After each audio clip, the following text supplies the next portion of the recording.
to our 6 groups, along with, the other 31 participants. I know our NAC reaction, our NAC advisors really enjoyed, and I really wanted to take this opportunity to get some reflections from them. As all of you know, Carla, Lisa, Ellen, and Liz are really national leaders in organized medicine and have done some of the big work that we're talking about doing. And I would love to kind of turn the stage over to our um, our four experts to share some reflections of their times in your groups, and maybe some lessons learned. So I'm going to turn the stage over to my partners. All right, well, I'll go first. I think that's what we decided. So really my observations of this group this time was how far along all of the projects have come, and the level of collaboration and just thought sharing that happened was really, really inspiring. And it really was a testament to everybody getting more, I guess, comfortable with their projects and really having thought through so many things that they could offer suggestions to the other groups. Some of the themes that came out in our group, which were really interesting, were around technology. A lot of our projects had surveys, a lot of people using REDCap and QR codes and, technology, QR codes linking you to websites to utilize that. And what many of them learned was that technology, while it helps us in medicine a lot, it's often a barrier for the populations that we're trying to, that we're screening and finding social determinants that are affecting their care. It's actually a barrier to getting information and delivering the resources that they need. So I think the theme that was really resonating there was not only to consider the effect of all of these things on their lives. The other thing that came up with that is we're screening for and finding barriers, say like transportation. But then when we connect them to a resource, it might require transportation to get to that resource. So really being thoughtful about how and what we're connecting them to. And I think the other big theme that really resonated with me was the importance of what we call teaming. That's an ACCME thing. But the projects that were really having a lot of success were not just GME projects, but they really had stakeholders from other parts of the organization. And those were the big ones that came out in our group. Thanks, Liz. All right, can I go next? Yeah. Excellent. Hi, everyone. Lisa Howley with the Association of American Medical Colleges. And I am just delighted to be here. What a great Friday afternoon. I got to sit in, of course, and listen to my group. I had 6, of course, projects that I got to hear from, and I had a little bit of FOMO because I wanted to be in the others too. So I really have enjoyed learning about all of your projects, and it really is inspirational. So thank you for all that you guys are doing. A lot of really common, I'd say, themes and strengths that I wanted to point out from my perspective. So I am an educational psychologist. I work across the continuum of education, but primarily in the undergraduate UME space, medical students. I love, first of all, that all the projects that I heard from involved medical student learners, so thank you, as well as others, right? It's very, very diverse teams that you all put together, which is fabulous. Connecting, of course, with your community partners and involving your medical student learners and resident learners in those partnerships. It's fantastic. So that was wonderful to hear. And kind of, common other areas that I found myself either reminding or just encouraging the teams to think about was, what are those efforts, initiatives going on at the national level, or state level, so state and federal efforts, initiatives by either organizations like my own or others, such as other organizations on NAC. What are we doing? What resources, even more importantly, do we have that could support you in your efforts and your work? What legislation are we working on? Are we supporting that might have an impact on your work and support you with funding, for example? So just, I know you get kind of mired down in the details of your specific projects, but never forget to ask for help. Know you're not alone, and that there are lots of resources available for you, including data, right? So please keep that in mind. And then finally, I would add is to consider the impact of the intervention and the process of working on the project of your learners. So in other words, what impact does the experience have on the medical students, the residents in particular, or any other learners that you have involved? Maybe it's, and how are you assessing and measuring that impact, right? So maybe it's tolerance for ambiguity. Every one of your projects is complex, right? And everyone is placed in a complex health system.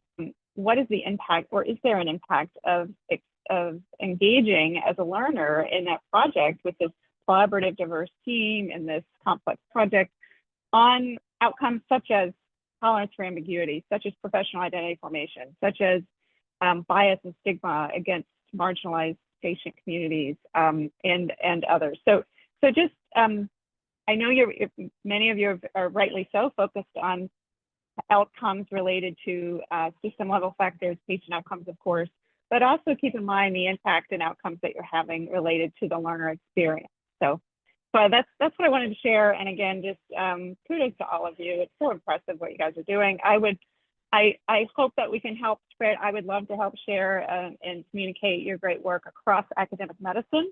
So all of our medical schools and health systems can learn more from you and the lessons that you guys have learned. So thank you again. Sorry about the background noise. Not at all. And thank you again. That is great, helping us continue this theme of how do we move from micro to meso to macro. So thanks. Who was next? Was it Ellen or Carla? I'll go next because Ellen wanted to go last. Oh, yeah. So I'm a practicing attorney, but I also have done a lot of volunteer work on hospital boards, research center boards, and insurance company boards here in the Northwest.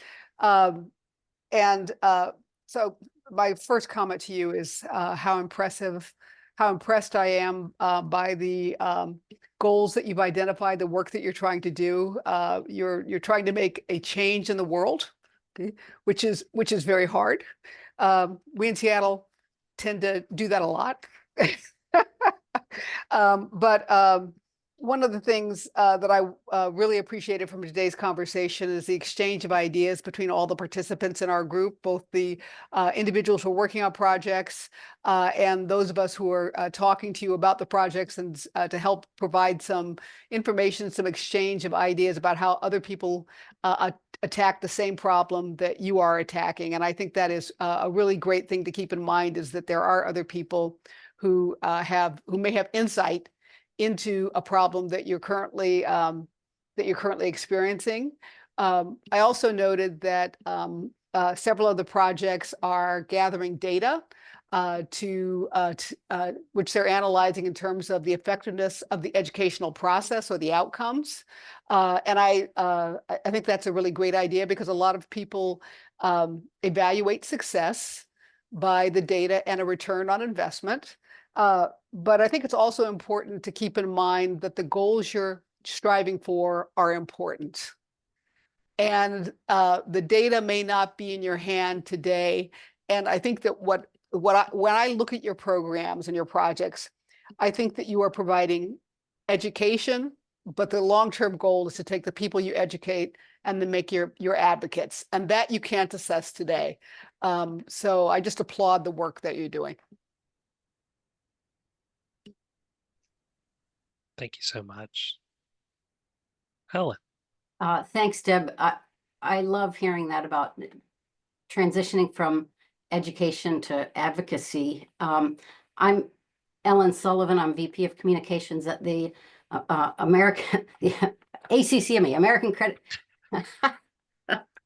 Council for Continuing Medical Education. I can do that. It rolls right off the tongue.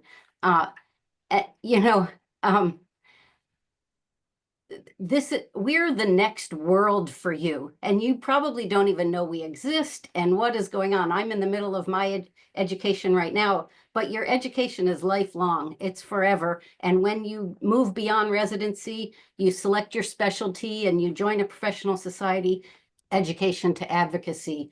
So first, I just want to thank AIAMC for including ACCME in this national initiative. It's just really a privilege for me to have a window into this immense undertaking. It's given me an opportunity to talk with the continuing medical education community about the variety of ways your teams are trying to identify and address barriers to achieving health equity. And people are very heartened to hear of the breadth of these undertakings. So thank you very much. You know, what I saw at the you doing at the beginning of this initiative is identifying barriers and designing projects to address barriers. And today we heard about, you know, additional barriers that have arisen in as you're executing your interventions. These barriers are sometimes very deep-rooted problems or knowledge gaps that may not be addressed in a single intervention. Like one of the groups today identified physicians' lack of awareness and insight into the prevalence and importance of social determinants of health. Hesitation on the part of physicians to discuss personal, non-medical issues with patients. Well, geez, these could apply to almost every single project. These are huge barriers.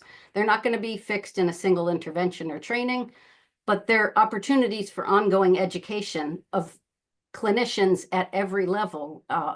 So, you know, in the interest of sustainability and keeping the momentum going, if I can give you one suggestion on behalf of the ACCME, it's to establish a relationship with CME planners at your institution. And when you join a specialty society, at your specialty society, there's going to be educators all around you. And you don't need to be the education expert, but you have the knowledge experts, and you're learning how to identify gaps in knowledge. Talk to these educators around you about these barriers you've identified. The CME developers see these barriers as knowledge gaps, like I said. They have the expertise to close the gaps that you identify. Maybe there's a way to build in tools to improve awareness of social determinants of health into all CME programs. Grand rounds is a great one. Victor said, think about how you could weave this into some grand rounds. But also CME is, you know, enduring materials, ongoing online education, micro learning. These things can, you know, it never hurts to, you know, help a physician who's 50 years old to remind them when they're taking a little 2-minute, you know, quick update, you know, that some people don't have all the resources they need to get their prescription, you know, that kind of thing. And notice I didn't say just have a meeting with your CME planners. I said establish a relationship with them. It's not just a quick one-off. They can be your partner throughout your career. You'll constantly be identifying these challenges, and they may well be addressed through education. And then, like Deb said, it'll turn, you guys are already advocates. It's going to turn the people you're educating into advocates as well. So, you know, again, education doesn't end after medical school or residency. It's part of your lifelong journey for every physician. We know that accredited CME improves patient care, and it gives physicians a greater sense of satisfaction in their work. And there's a lot of evidence behind that, and you can play an important part of that. You know, like JP said in his opening remarks this morning, it's important to establish partnerships in the communities. And my job is to remind you to partner with the CME team. Thank you. Thank you, Helen, and thank you, NAC members. You know, I think you really help frame, you know, the importance of the work that we're doing, and recognizing that what may seem as a barrier to us really is an opportunity for collaboration to close these gaps so that we really can make macro level changes. And again, I said it at our small NAC meeting. I love that, you know, everyone around this Zoom room right now, you're trying to educate future advocates, right, related to addressing social and moral determinants of health. So know that this work is extremely, extremely important. I wanted to, you know, give the audience, some time to ask questions of our NAC members as well. So I think we have about 10 minutes. Feel free to come off mic and ask away. Actually, in the chat, Deb Simpson was asking Ellen, might you have a reference about how physicians value CME? And I see ACCME.org .value. So that's terrific. So yeah, we've got check out in the chat, and we do capture the chat. So I know there are a lot of great resources went in there today. With the conference recording, you'll get the chat notes as well. Lisa, I think, did you have something? Or my people, my boxes are moving around. I'm getting a little dizzy. I wanted, thank you. So Lisa here again. So room 3, it was group 6, it was OhioHealth. I got sold out rather abruptly. It's very disappointing from my room. By design, I understand, but that's why I missed hearing the end of your presentation. And I just wanted to mention how much I really love your project. Actually, western side of Columbus is I have a very personal connection to that side of that underserved community. My family is from there, so I just wanted to mention that, and also let you know that, and for all of you, we have a strategic action, a whole strategic plan and action activities and initiatives around access to care. And your project, of course, is specific to improving access to care. And so I wanted to mention that. I'd love to follow up and connect with you directly on that. That's OhioHealth team. So wanted to get that in. So thank you. Any questions, feedback from the audience for our NAC members? Now's your opportunity. They are truly a wealth of knowledge. Quick question. A lot of our projects in cohort 1 were revolving around culture, things you were talking about, Lisa, about cultural humility, patient engagement, blah, blah, blah. And do you know, I know there are tools out there from the AAMC, but are there short, quick tools that would measure not just cultural competency, but engagement, their belief that a culture is changing, etc.? And if others know, that would be great. I think the California Medical Association has developed a nice resource for cultural competency and literacy. I'll pull up a link and put it in the chat. Yeah. Sorry, longer than it should to get off of mute. So is that Deb? I think that was Deb's voice I heard. Yes. So we have a lot of resources I can direct you to. I'll put some links in the chat. But ones that are short, sometimes they're 30 items long and people don't have that kind of time. Yep. I hear you. For our project, and the VA had a great one, but it was 100 items. So what can if you don't, it may just take a minute. So Deb, tell me more specific about the construct that you're interested in, more specifically. Come on, cohort 1, chime up. Empathy. Yep. So the Jefferson scale. Yeah, that's that long. one. Cultural humility. Okay. Adrian, where are you? So I actually found the Jefferson already, so I was looking at it earlier during the break. And then the TACC, well, TAC is online. Was mentioned, yeah. Yeah. Okay.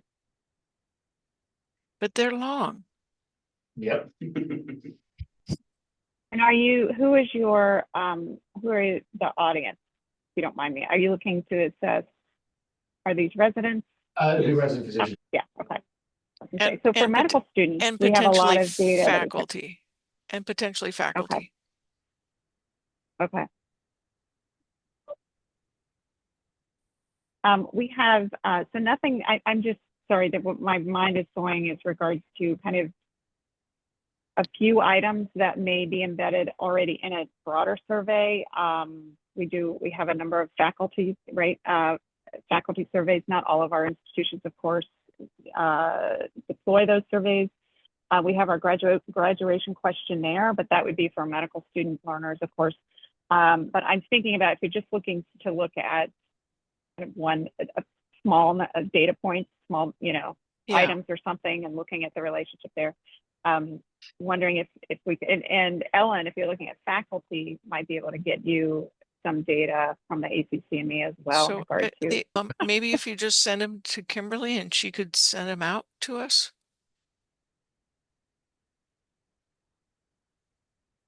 yeah, I'm happy to do that. Share with you some data assets from AAMC, and I'll ask my NAC members to do the same, because we all have different, we all have You all have them. data assets.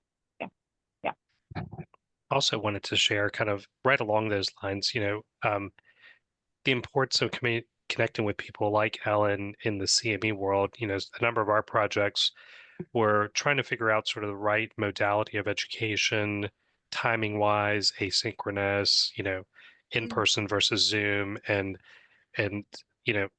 ACCME has lots of data on what is effective modes of delivering CME, short CME, longer CME, or education. And I want to continue to put a plug out to the importance of making these collaborations and not only delivering the content, but then assessing whether that content led to meaningful change. I do want to give a shout out to the big group. Our Baptist Health team came up with this really awesome game, a life. Oh God, what is a year in a life? Oh my God. We told them to patent it. It's going to be on Amazon. It was it was really spectacular. So A year in the life of who? Of a patient. So you end up, you have a patient card, you get to choose your own insurance, and you walk in a year in the life of a patient. It was fantastic. Wow. Thank you. Credit goes mostly to Javonda and her team, though. I was just there to help. Right. Any other questions for our NAC members?